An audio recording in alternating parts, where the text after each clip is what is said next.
Hey there, restaurant pros. It's Dave Scott Peters, and welcome to the Restaurant Prosperity Formula podcast. For over 2 decades, I've been guiding restaurant owners to success with the proven principles of something I call the Restaurant Prosperity Formula. I originally created the formula based on the daily practices of the most successful restaurateurs I coached, and it's now the foundation of what I teach restaurant owners like you so you can achieve success. What do I mean by success? Success is a restaurant owner who dictates the terms of their life and their bank account instead of the restaurants dictating those things for them. Success is a restaurant owner who has freedom from the restaurant and the financial freedom they never thought possible.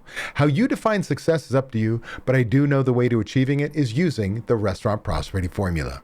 This season, I'm diving even deeper into the core elements of the formula: leadership, systems, training, accountability, and taking action. Along with my insights, you'll hear from special guests, industry experts, and inspiring success stories from fellow restaurant owners who've turned their businesses around and found their definition of success. In this episode, number 151, we're tackling why restaurant systems fail after you create them. Let's get started, but first, a word from our sponsor. Boost your restaurant's performance with the Service with Style's secret shopping program. Get comprehensive reports with photos, customized visit templates, a vast network of experienced shoppers, and a fantastic scoring system so you know exactly what your guests are experiencing. You control the frequency and rotation. No minimums, no contracts, no cancellation charges, and no hidden fees. Enjoy industry-leading reporting and scoring software, plus a 10% discount off the price, and your first shop is free. Set up a quick call today at www.servicewithstyle.com/DSP. Hey there, Restaurant Pro. David Scott Peters here. Today, we're going to talk about something that might sting a little. And when I say a little, I mean, if this applies to you, you might feel personally attacked by your own restaurant. We're talking about why restaurant systems fail after you create them. Because here's what I know for more than 2 decades coaching independent restaurant owners. A lot of restaurant pros don't have systems problems in the way they think they do. They think the problem is, I need better systems. Sometimes yes, but a lot of the time, the real problem is this. You created the system. You announced the system. You maybe even trained the system once. Then you stopped leading the system. And when leadership stops, the system dies. Not because your team is evil. Not because your employees all got together in a secret underground meeting and decided to destroy your checklist. Although some days I know it feels that way. The system dies because nobody owns it. Nobody inspects it. Nobody coaches it. And nobody holds people accountable to it. And here's the hard truth. A system is not installed when it's written down. A system is installed when the team follows it without you being the reminder, the referee, the babysitter, the rescue plan, and the angry text message at 9:47 p.m. That's when it's installed. Until then, it's just a document. And a document that no one follows is not a system. It's restaurant wallpaper. So today, I want to break down why systems fail after you create them, how to install them properly, and why your culture is, well, directly connected to what you allow.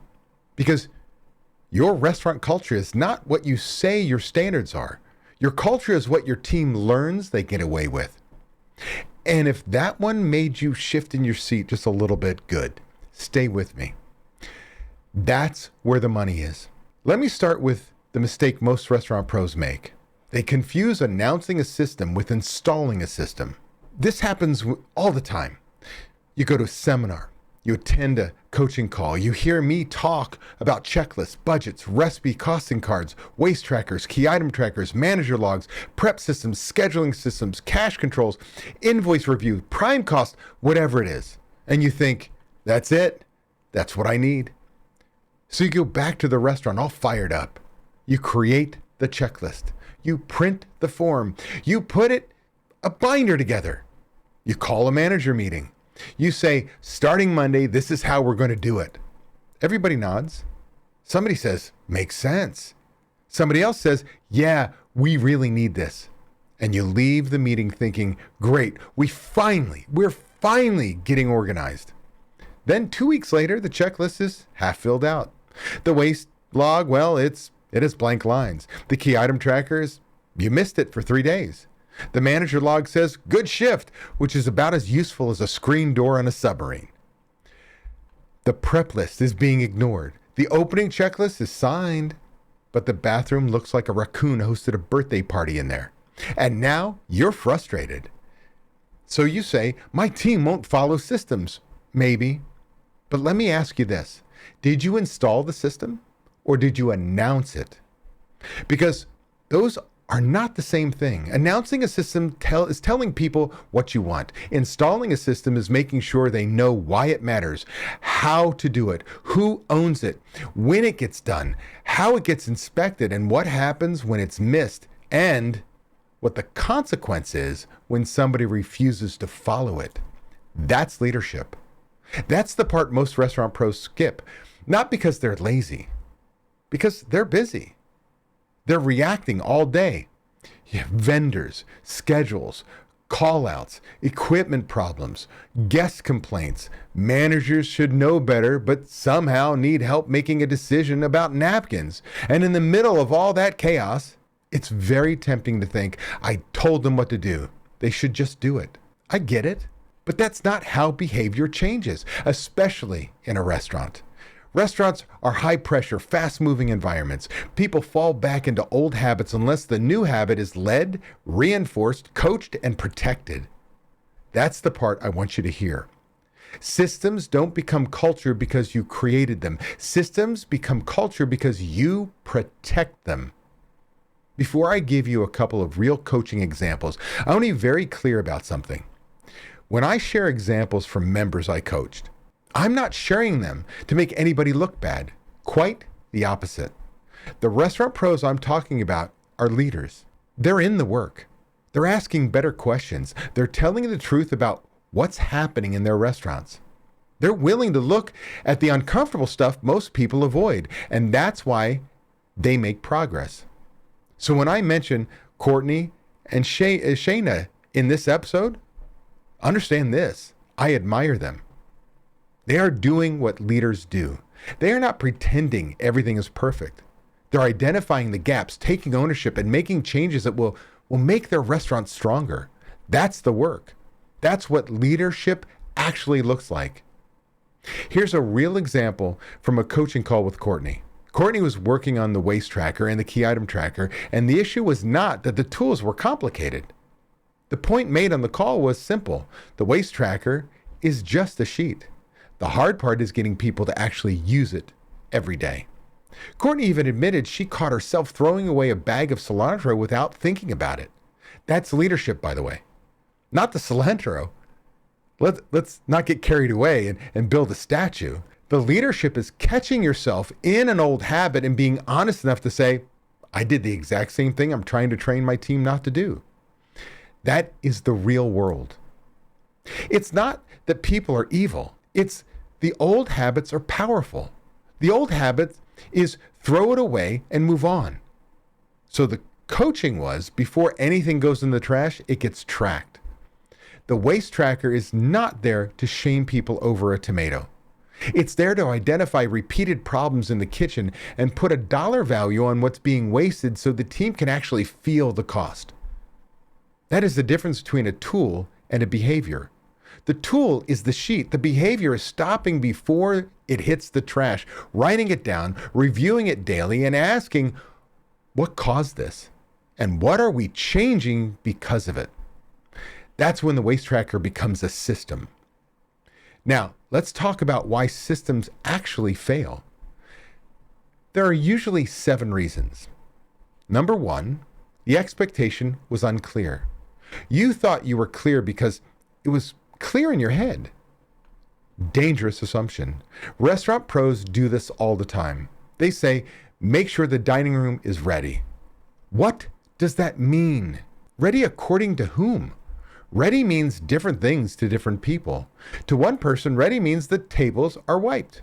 To another person, ready means the tables are wiped, chairs are straight, menus are clean, salt and peppers are filled, lights are on the right, music is on, bathrooms are checked, windows are clean, the host stand is stocked. Same words, different standards.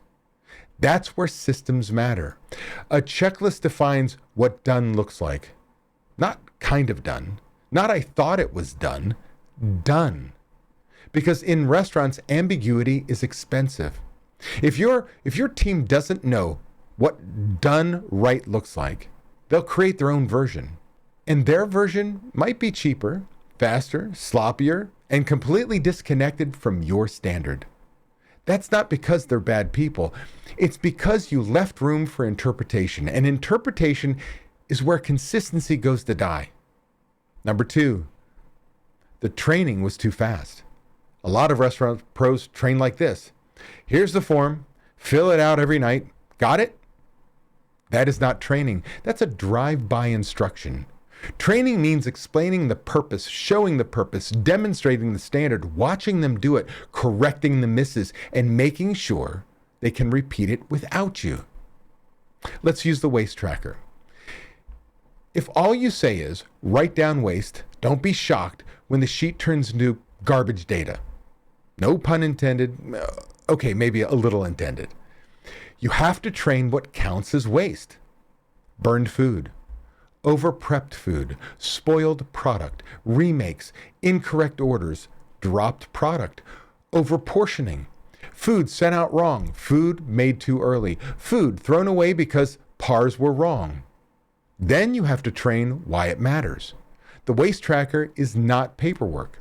It protects food cost. It exposes training problems. It exposes prep problems. It exposes portioning problems. It exposes ordering problems. It gives managers information before your P&L shows up weeks later and punches you in the face. That's the why. And when people understand the why, they are much more likely to respect the process. Number 3, nobody owns the system. This is one of my favorites. And by favorites, I mean one of the things that makes me want to just bang my head against a walk-in door. Restaurant pros say the team is responsible. No, they're not. The team is not a person. The team does not wake up in the morning worried about your prime cost. The team does not review the checklist. The team does not follow up on missing waste entries. The team is where accountability goes to hide. Every system needs one owner, one person who is responsible for making sure this thing happens. That doesn't mean they do every task. It means they own the result. If it's the closing checklist, maybe the closing manager owns it. If it's waste tracking, maybe the kitchen manager owns daily accuracy and the general manager reviews it weekly. If it's a key item tracking, maybe the chef or kitchen manager owns the count and the owner or GM reviews movement against sales. But somebody owns it. Not everybody, somebody. Number 4, nobody inspects it. This is the big one. You cannot expect what you don't inspect. I know that has been around forever, but cliches become cliches because people keep ignoring them and then actually act surprised. If you roll out a system and never inspect it, you have taught the team it's optional. You may not have meant to teach that, but you did. The first time the checklist is incomplete and nobody says anything, the team learns. The first time the waste tracker is blank and nobody follows up, the team learns. The first time the manager log is useless and nobody corrects it, the team learns. The first time somebody signs off on work they did not actually verify and nothing happens, the team learns. They learn what the real standard is. Not the standard you announced, the standard you allowed. That's culture. We're going to come back to that because that's the part that separates restaurants that get better from restaurants that stay stuck. Number 5, misses are not coached. A miss is not always a rebellion. Sometimes it's a training gap. Sometimes it's misunderstanding. Sometimes the person was moving too fast. Sometimes the checklist itself is confusing. Sometimes the system is too complicated. This is why coaching matters. When something is missed, your job is not to immediately go nuclear. Your job is to ask, was the expectation clear? Was the person trained? Did they have the tools? Was there enough time? Did we inspect it? Was this a one-time miss or a pattern? That's fair. That's leadership. But once the answer is yes, they knew, yes, they were trained, yes, they had the tools, yes, this has been addressed before, then we're not talking about a mistake anymore. We're talking about accountability. And that's where a lot of restaurant pros freeze. Number 6, there is no consequence. This is where systems really die. Because if the team learns that ignoring the system has no consequence, the system is optional. And optional systems don't create consistency. They create chaos with a logo on it. You cannot build a strong restaurant culture with optional standards. You just can't. Now, before somebody gets weird and says, David, you're telling me to write people up for everything? No. Don't be ridiculous.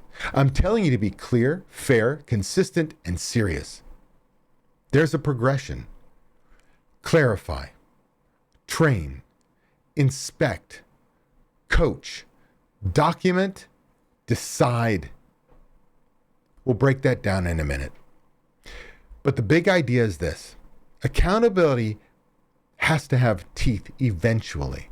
If it never has teeth, it's not accountability. It's a suggestion. A restaurant does not run on suggestions. They run on standards. Number 7, the restaurant pro does not protect the standard when pressure hits.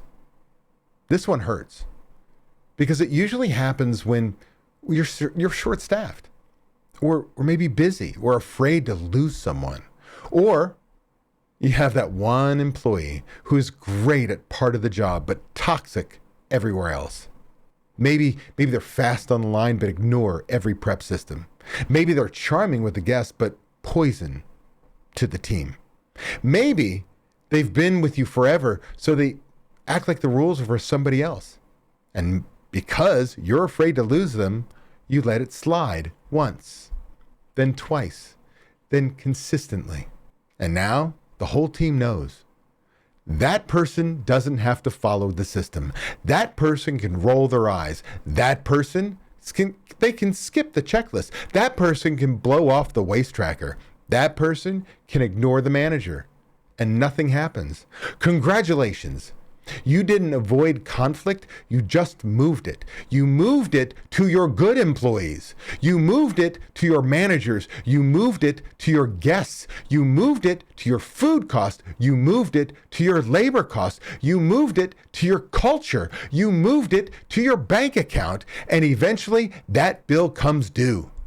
I've seen this pattern show up in coaching again and again. A restaurant pro says, I can't hold this person accountable because I can't afford to lose them.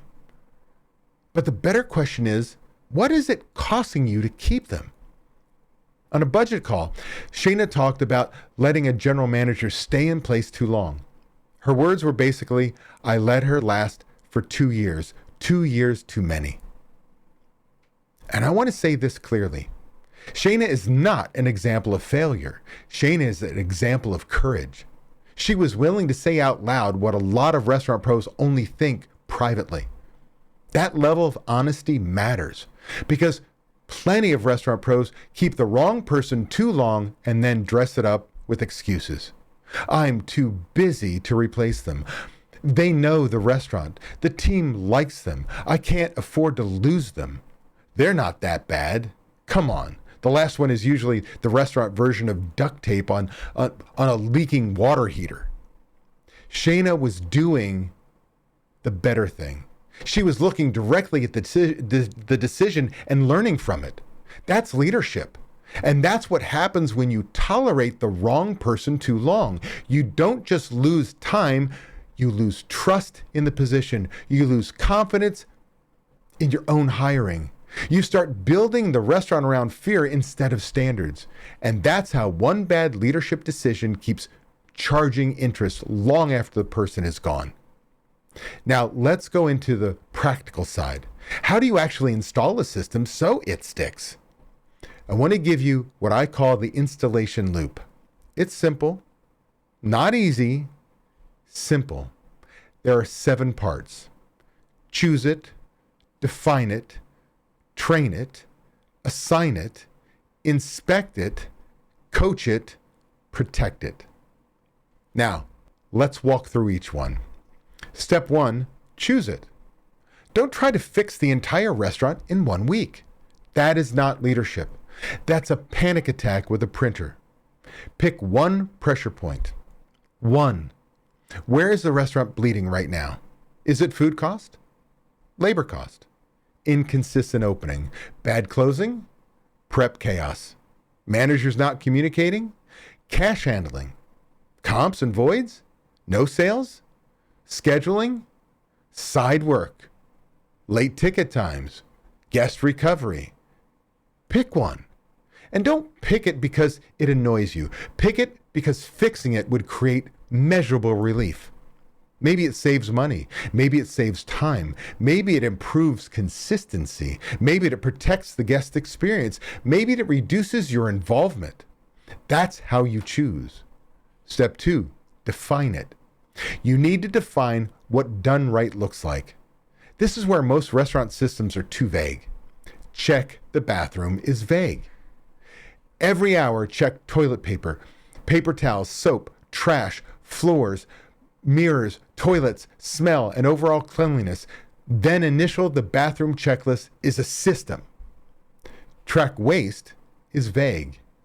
Every shift, record an item, or the item, quantity, reason, estimated value, and manager initials before the product is discarded is a system. Do better on labor is vague. Managers review the schedule against the forecast every Thursday by 2 p.m. and make adjustments before the schedule is posted is a system. Specificity matters because if you don't define done right, your employees will define done fast. And done fast is usually expensive. Step 3, train it. Training is not a meeting. A meeting can introduce the system. Training teaches the behavior. You need to explain 4 things: why this matters, what the standard is, how to do it, what happens next. Let's say you're installing a closing checklist. The why is not because I said so. The why is when the close is done correctly, the opening team starts clean, prep starts on time, guests get a better experience, managers stop fighting each other, and I stop getting dragged into problems that should have been solved the night before. Now the checklist has meaning. Then you show the standard. Walk the building. Show what clean actually means. Show what stocked actually means. Show what locked, counted, labeled, dated, wiped, swept, checked in, and verified actually means. Then you watch them do it. Then you correct what they miss. That's training. Step 4, assign it. Again, one owner, not a committee, not a vibe, not everybody, one owner.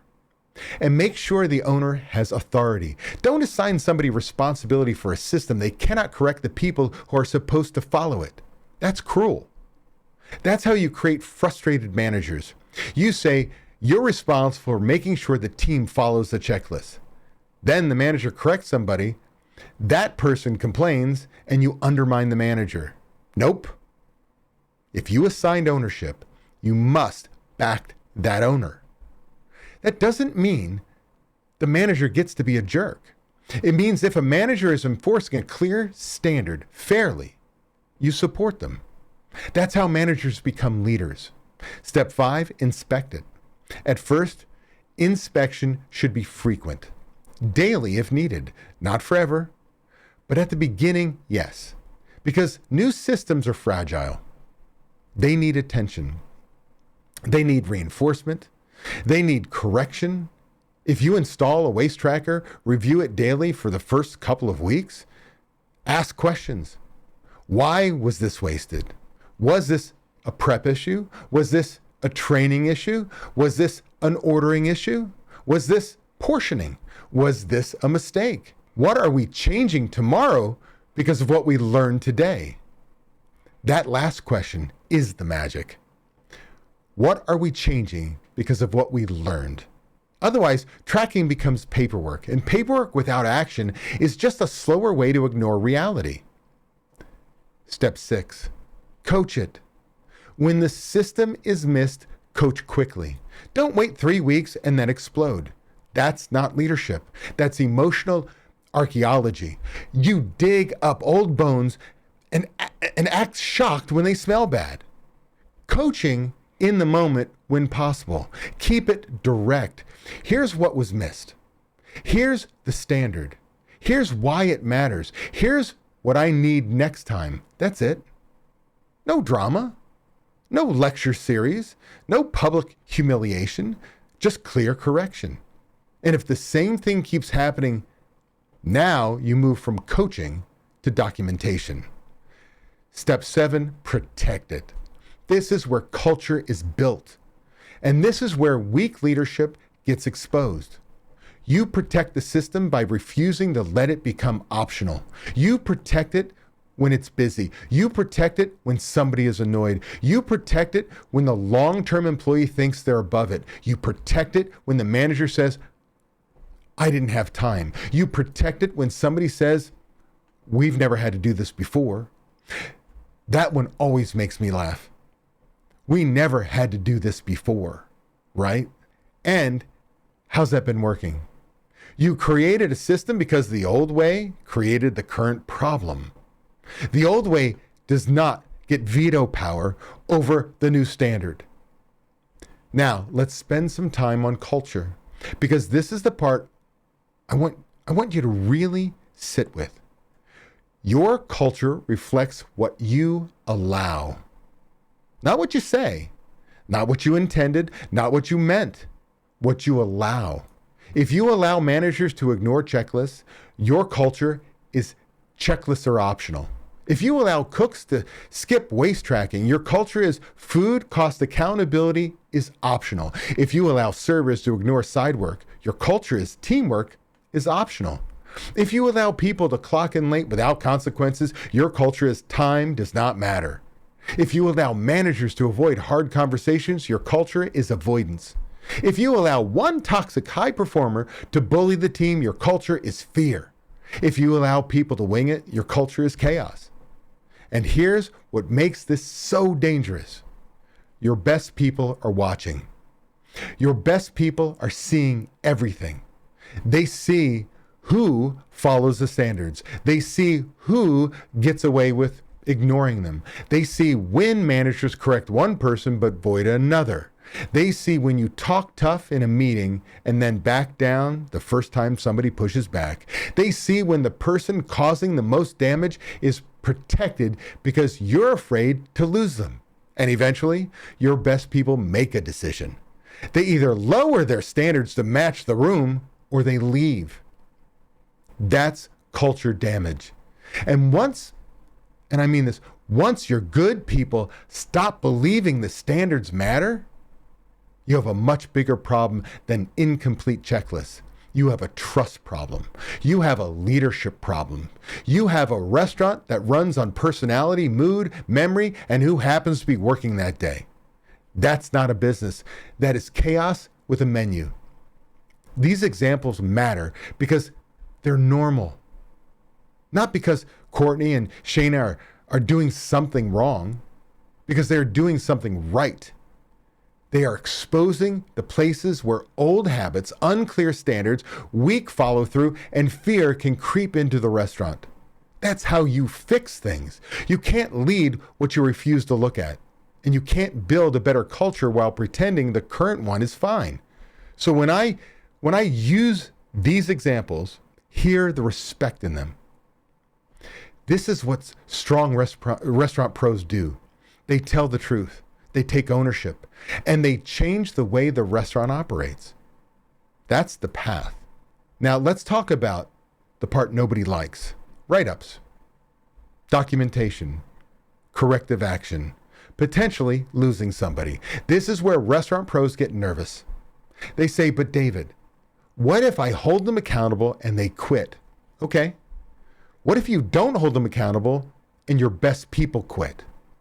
What if your managers burn out? What if your food cost stays out of control? What if your guests get inconsistent experiences? What if your culture becomes a free-for-all? What if everybody learns the standards are negotiable? You're worried about losing one person? I'm worried about you losing the restaurant. Now, I'm not saying run around writing people up like handing out raffle tickets. That's lazy leadership too. Discipline without clarity is just punishment. You must be fair. You must train first. You must coach first. You must make sure the standard is clear. But after that, yes, accountability may mean documentation. It may mean a written warning. It may mean a final warning. It may mean moving somebody out of a role. It may mean letting someone go. Because if somebody knows the standard, has been trained on the standard, has been coached on the standard, has been given the tools to meet the standard and still refuse to follow the standard, you no longer have a training issue. You have a decision. Do you protect the person who refuses the standard, or do you protect the culture? You cannot protect both forever. That is the hard truth. And I want you to hear me clearly. Keeping the wrong person because you're afraid to be short-staffed is how you become permanently short-led. You may have bodies in the building, but you don't have leadership. You don't have standards. You don't have consistency. You don't have accountability. And without those things, you don't have freedom. You have dependency. The restaurant depends on you to care more than anybody else. And that is exhausting.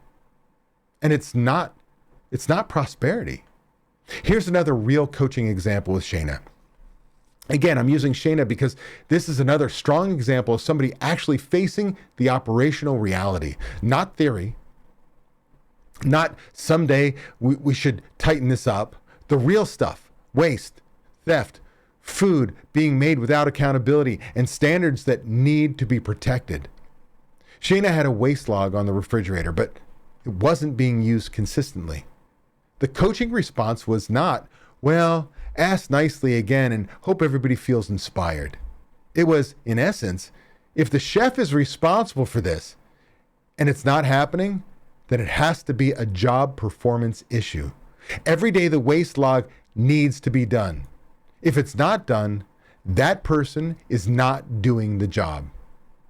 Now, that may sound harsh if you're used to soft pedaling accountability. But let's be honest. If the chef is responsible for protecting food costs and the waste log is one of the tools that protects food costs, then refusing to use it is not forgetting paperwork. It's failing to protect the business. That's the mindset shift. You're not writing somebody up because they forgot a clipboard. You're documenting that they're ignoring a standard tied directly to profitability, consistency, and leadership. Let me give you a simple accountability ladder. This is practical, so let's use this before you jump right into discipline. Number one is clarity, or I should say clarify. This is a standard. This is the standard. This is what done looks like. This is what, well, when it must be done. This is who owns it. This is how we verify it. Number two, train. Show them how. Explain why. Let them practice. Watch them do it. Correct the misses. Number three, inspect. Check the work. Not because you don't trust people, because what gets inspected gets respected, especially when somebody is new. Number four, coach. When it's missed, address it quickly, directly, calmly. Say something like, this was not done to standard. Here is what needs to happen next time. Number five, document. If the miss continues, document it. Not because you're trying to build a legal file like some courtroom drama. Documentation is because we need clarity, and clarity matters. The employee needs to know this is no longer casual coaching. This is a formal performance issue. Number six, decide. If the person still refuses to meet the standard, you decide whether they belong in that role, on that shift, or in your restaurant. That's the ladder. Clarity, train, inspect, coach, document, decide. And here's the important part. Do not skip the early steps and then act surprised when discipline feels unfair. If you never clarified, never trained, never inspected, never coached, don't jump straight to punishment. That creates fear, not accountability. And if you have done the early steps and the person still refuses, now you need courage, because standards without courage are just wishes. Let's use Courtney's waist tracking conversation because it makes the accountability ladder very clear. Courtney said one of the challenges was the staff were throwing things away without thinking. And she even caught herself doing the same thing with cilantro. The coaching point was what? That the hardest part of the waist tracker is getting people to use it daily, which means it has to be a part of a daily checklist and somebody has to own it. That's a perfect accountability ladder example. First, clarify. Every wasted item gets written down before it goes into the trash, and the waste tracker gets completed at the end of every shift. Second, train. What counts as waste? Spoilage, burned product, over-prepped, mistakes, expired product, remakes, anything we can learn from. Third, inspect. This is checked daily, not weekly. If you wait a week, nobody remembers, nobody fills it out accurately, and now your data is garbage. Fourth, coach. You missed it yesterday. What happened? What needs to change so it gets done tonight? Fifth, document. We've trained this. We've coached it. It's still not being done. This is now a formal performance issue. Sixth, decide. If you cannot protect the waste tracker, you cannot be responsible for a closing shift that affects food cost. That's not emotional. That's clean leadership. Let's use waste tracking as an example all the way through. You decide food cost is a major pressure point. You're tired of waiting for the P&L to tell you what went wrong 3-4 weeks after the fact. So you install a waste tracker. Step 1, you choose it. The goal is to identify preventable waste daily so managers can reduce food cost. Step 2, you define it. Every shift, every wasted item is recorded with the item, amount, reason, estimated value if possible, and manager initials. Step 3, you train it. You explain what counts as waste. You show examples. You explain why it matters. You tell the team this is not about blaming people. This is about finding patterns so we can fix prep, ordering, training, portioning, and execution. Step 4, you assign it. The closing kitchen manager owns the nightly waste tracker. The general manager reviews it every morning. Step 5, you inspect it. For the first 2 weeks, you review it daily. You ask, what happened? What pattern do we see? What are we changing today? Step 6, you coach it. If it's blank, you don't ignore it. You ask, was there truly no waste? Or was it not tracked? Because let's be real, there's always some waste. If they say, we got busy, you coach? I understand. It was busy. This is still a part of the close. It protects our food cost. What do you need to adjust so it gets done? Step 7, you protect it. If the same manager keeps ignoring it after being trained, coached, and reminded, now it becomes documentation. If they still refuse, they cannot own a closing shift that requires protecting food cost. That is not mean. That is leadership. You are not punishing somebody for paperwork. You're protecting the financial health of the restaurant. You're protecting the standard. You're protecting the people who do it right. That's the mindset shift.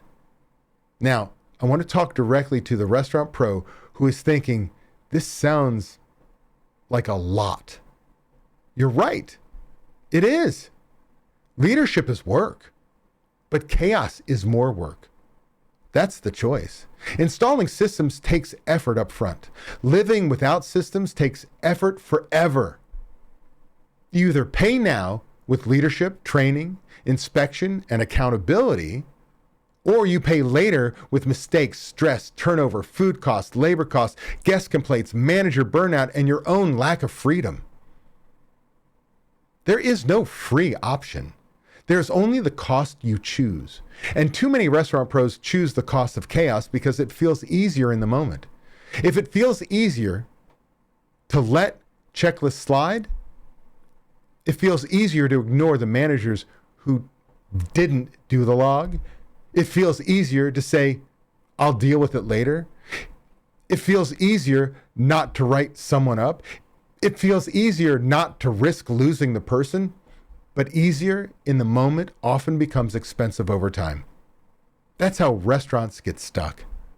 Not from one big failure, from 1,000 tolerated misses, one ignored checklist, one untracked waste item, one late employee, one manager who doesn't follow through, one toxic person allowed to keep poisoning the team, one standard you let slide because you were tired, one at a time. Those little allowances become the culture.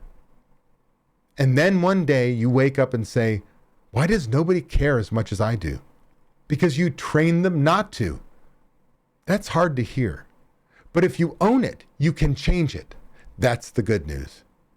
If your culture reflects what you allow, then changing what you allow changes the culture. That's the power. That means you're not stuck. You don't need a perfect team to start. You don't need a perfect management team. You don't need perfect systems. You need one standard, clearly defined, properly trained, consistently inspected, fairly coached, and courageously protected. Start there. Think about one system in your restaurant that technically exists but has become optional. Maybe it's Waste Tracker. Maybe it's the key item tracker. Maybe it's a closing checklist. Maybe it's a manager log. Maybe it's the prep list. Maybe it's no ticket, no taco. That came up in a coaching conversation with Shayna around waste and theft. The standard was simple. Everything has to go through the POS. If food is made, tasted, comped, eaten, or handed out, it has to be accounted for. No ticket, no taco. Simple. Memorable. Hard to misunderstand. And that's the point. A standard like that protects food cost, reduces theft, and gives the team, well, a clear line. Or maybe it's something as basic as kitchen pace. Courtney had a great example around kitchen pace. Again, I'm using this because it shows leadership in motion. She was noticing behavior, not just complaining about results. She talked about a team member putting chicken on the grill, then standing there watching it. Now, every restaurant pro listening knows what that looks like. One person staring lovingly at a piece of chicken like it's about to reveal the meaning of life, while 8 other things need to happen. The coaching point became culture. Create a simple phrase, post it, and coach from it. We don't babysit chicken. It's funny, but it's also useful. The point is not to be cute. The point is to make the standard visible so managers can reinforce it without making every correction feel personal. That's culture. Culture is when the team knows this is how we do things here. Not because David said it once. Not because it's buried in a handbook. Because it gets coached, repeated, inspected, and protected until it becomes normal. So here's what I want you to do after this episode. Pick one system, not 5. 1. Pick the one that would make the biggest difference right now. Then answer these questions. What problems is system supposed to solve? What does done right look like? Who owns it? Who needs to be trained? How often will it be inspected? What will I do the first time it's missed? What will I do if it keeps being missed? That last question matters, because if you don't know what accountability looks like before the miss happens, you'll make emotional decisions when it does. You'll either overcorrect or avoid it. Neither one is leadership. Decide now. Be fair, be clear, be consistent. Then follow through. And if you're thinking, David, this feels uncomfortable, good. Growth usually does. Accountability is uncomfortable at first because it interrupts the old culture. The old culture will resist. People will benefit from unclear standards, will resist clear standards. People who liked winging it will resist systems. People who got away with doing less will resist accountability. Don't confuse resistance with failure. Resistance often means you finally touched the real problem. The question is whether you stay with it long enough for a new standard to become normal. That's the work. That's leadership. And that's how systems start to stick. Let me bring this back to the restaurant prosperity formula. Restaurant prosperity is built, or I should say is not built on good intentions. It is not built on binders. It is not built on checklists alone. It is built on leadership, systems, training, accountability, and taking action. All five. Leadership means you set the standard. Systems define the standard. Training teaches the standard. Accountability protects the standard. Taking action makes the standard real. If one of those pieces is missing, the whole thing gets weaker.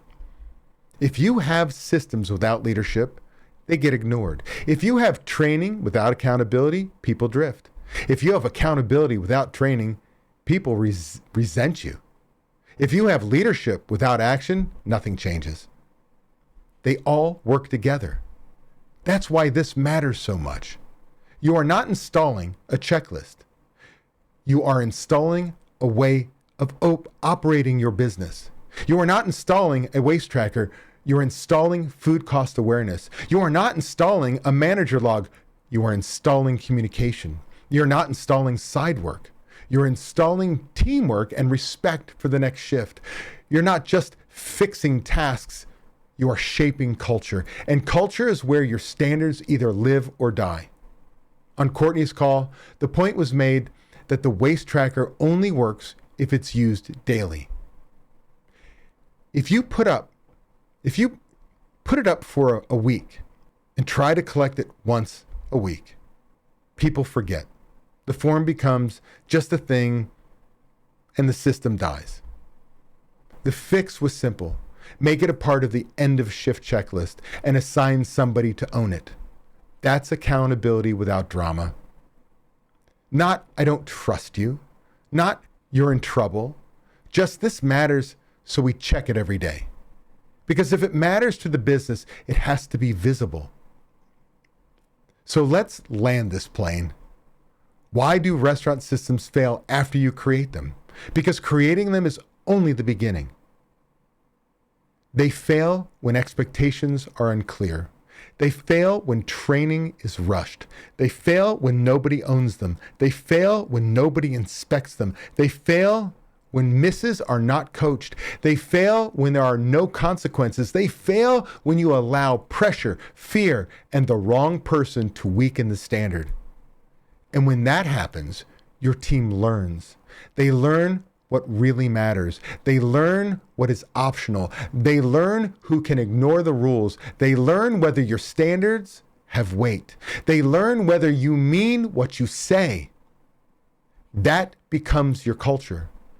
So if you want a better culture, stop only talking about values. Start protecting standards, because your culture is what you allow. And if you want your restaurant to run without you being dragged into every decision, every mistake, every fire, every shift, and every crisis, then your systems need to be more than creation.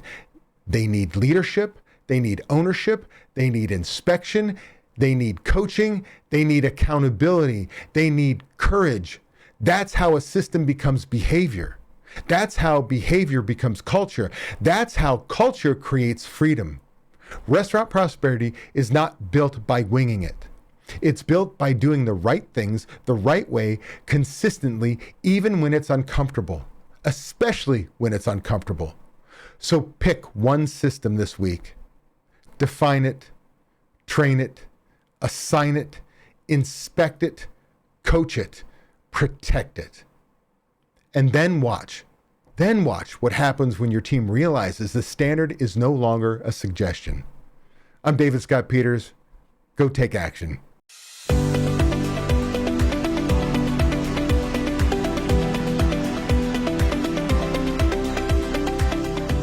There's one number that's quietly killing your restaurant profits, and most owners don't even know what it should be.